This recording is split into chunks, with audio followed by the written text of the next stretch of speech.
오늘은 무슨 주제를 들고 나오셨나요? 오늘은 우리나라 안보와 관련해서 가장 중요한 얘기를 꺼내려고 해요. 바로 중국 간첩.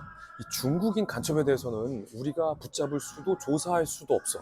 죄를 물을 수도 없어. 그 이유는 다들 알다시피 현행 간첩법의 한계 때문이야. 간첩법은 남북이 대치하던 시절에 만들어진 오래된 법인데 그 대상을 주적인 북한으로만 한정을 해놨어. 그런데 북한도 북한이지만 이에 못지않게 중국의 간첩과 산업 스파이들이 국내에 너무나도 많아진 거지. 근데 지금까지는 중국 간첩 신경 안 쓰고 잘 살아왔잖아. 과연 그럴까? 사실 우리나라의 주요 핵심 기술이 계속 중국으로 유출이 되어 왔는데 그걸 우리가 잡지 못하고 국민들은 그걸 느끼지 못했을 뿐인 거지.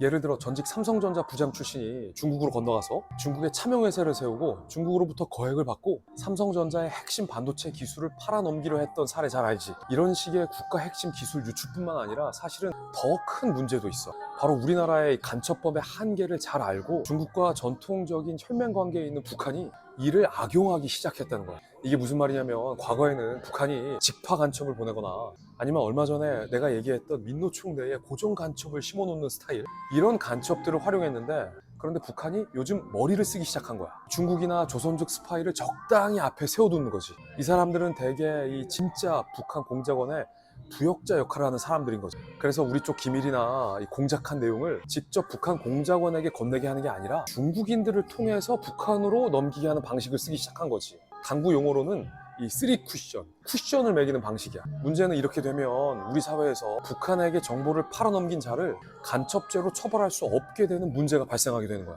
왜냐? 북한이 아니라 중국인이라는 이유 때문이지. 북한과의 연계성을 밝히면 되지 않아? 아주 중요한 말을 했는데 그게 말처럼 쉽지만은 않아. 일단 그 중국인은 국적이 어디게? 중국?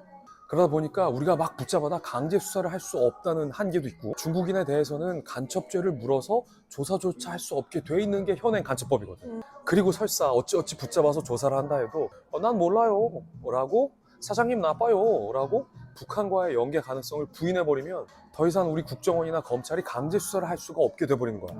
더 골치 아픈 건 진짜 아무것도 모르는 조선족 혹은 중국인을 돈 몇 푼 쥐어주고 북한이 내세울 경우야.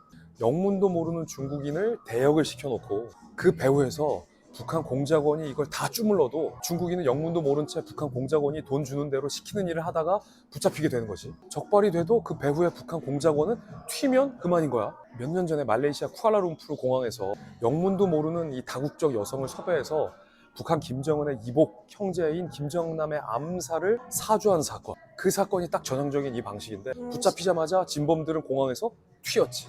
우리나라에 대한 간첩 공작도 이런 식으로 북한이 하는 거야. 시스템이 똑같네. 판박인 거지. 근데 우리나라에 그렇게 중국 간첩이 많아? 최근에 어떤 사건이 있었냐면 정보사에 근무하는 군무원이 현지에서 대북 정보를 수집하는 목숨 걸고 일하는 비밀 요원들, 블랙 요원들의 신상을 중국 조선족에게 돈 받고 넘긴 사건이 발생했었잖아. 그 배후에는 당연히 북한이 있을 걸로 의심이 됐는데 결국 이 군무원은 간첩죄로 기소조차 못했어.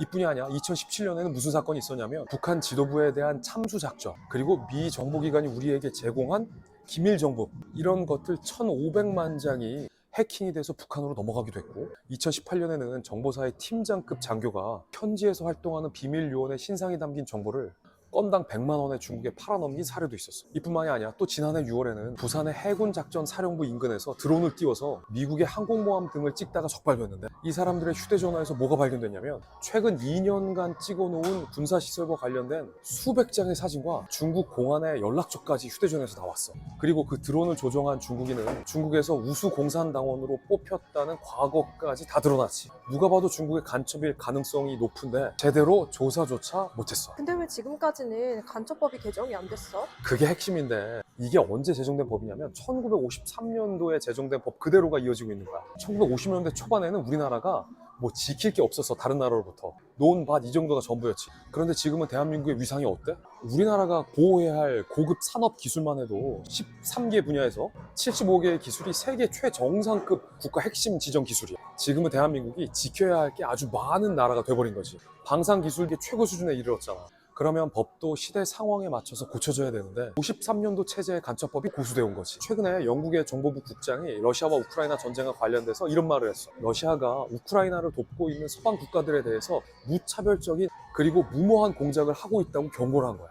우리는 지금 그런 세상을 살고 있는데 북한과 손잡은 러시아 그리고 북한과의 혈맹인 중국과 둘러싸여 있는 대한민국이 외국 간첩을 처벌할 법조차 없다는 건 총알이 막 쏟아지는 전쟁터에서 방어할 무기도 없이 발가벗고 서 있는 것과 마찬가지라고 전문가들은 지적하고 있어. 옆 나라 필리핀 같은 경우는 지금 수백 명의 중국인 간첩단을 적발해서 원칙적으로 간첩죄로 처벌하겠다고 나섰어. 심지어 미국 FBI와 공조해서 중국 간첩단을 일망타진하겠다고 벼르고 있거든. 왜냐하면 중국 간첩단이 최근에 도청 장치가 설치되어 있는 차량을 타고 대통령궁, 미국 대사관, 군 기지 주변을 끊임없이 돌며 도청하던 걸 필리핀이 붙잡고, 그럼 우리나라는 필리핀보다 못해서야 되겠냐라는 의문점이 생기는 거지. 그럼 간접법 개정은 누가 반대하고 있어? 민주당. 원래 작년 초에는 민주당도 개정하겠다라고 했는데 돌연 공청회를 열어야 한다면서 민주당의 지도부 만류로 개정이 지금 막혀 있는 상황이야. 한 민주당의 여성 최고위원은 언제적 간첩인데 지금 얘기하냐, 군사기밀이 무슨 다 국가기밀이냐며 간첩법 개정에 부정적인 입장을 쏟아내기도 했어. 자, 그럼 공청회는 왜 안 열고 있냐, 이게 말이 좋아 공청회인데. 법조계에서는 이건 그냥 명분에 불과하다는 지적이 나와. 새 법도 아니고 개정안을 통과시키는데 계엄과 탄핵 때문에 바빠서 공청회를 못 열겠다, 이건 사실상 개정을 안 하겠다라는 반대의 의미로 봐도 무방하다는 거지. 그런데 이게 단지 중국 간첩뿐만의 문제가 아니야.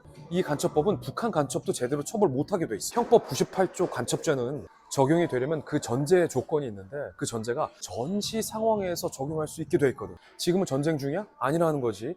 이걸 국정원이 국가보안법으로 우회해서 지금까지 간첩죄를 처벌해 왔었던 거거든. 그럼 왜 반대하는 거야? 당내에 친중 세력의 입김이 있다는 게 일차적인 추측이야. 그리고 결정적으로 민주당을 지지하는 시민사회의 주축이 간첩법 개정을 다 반대하고 있어. 민변, 민주법학연구회, 진보네트워크센터, 참여연대, 천주교 인권위원회, 한국진보연대 등등등등, 이런 시민단체들이 일제히 반대 성명을 낸 바도 있어. 더 나아가서는 이 북한과의 관계 개선을 모색하려는 민주당의 정체성과도 닿아 있는데 일종의 어떤 중국의 역할론 때문인 거지. 이른바 중국이 옆에서 분위기 조성을 잘 해줘야 우리가 북한과의 관계 개선도 할 수 있는 건데 중국 심기를 거스르면 안 된다 라는 심리가 기저에 깔려 있는 건 아니냐라는 전문가들의 지적이 나와. 여기까지 알면 간첩법의 한계와 간첩법이 왜 통과되지 못하고 있는지에 대해서 모두 다 안다고 보면 돼. 간첩이 이렇게 많은데 간첩이라고 하니까 왠지 없을 것 같은 막연한 생각이 들잖아. 야, 이름을 스파이법으로 바꾸는 건 어때? 좋은 아이디어다.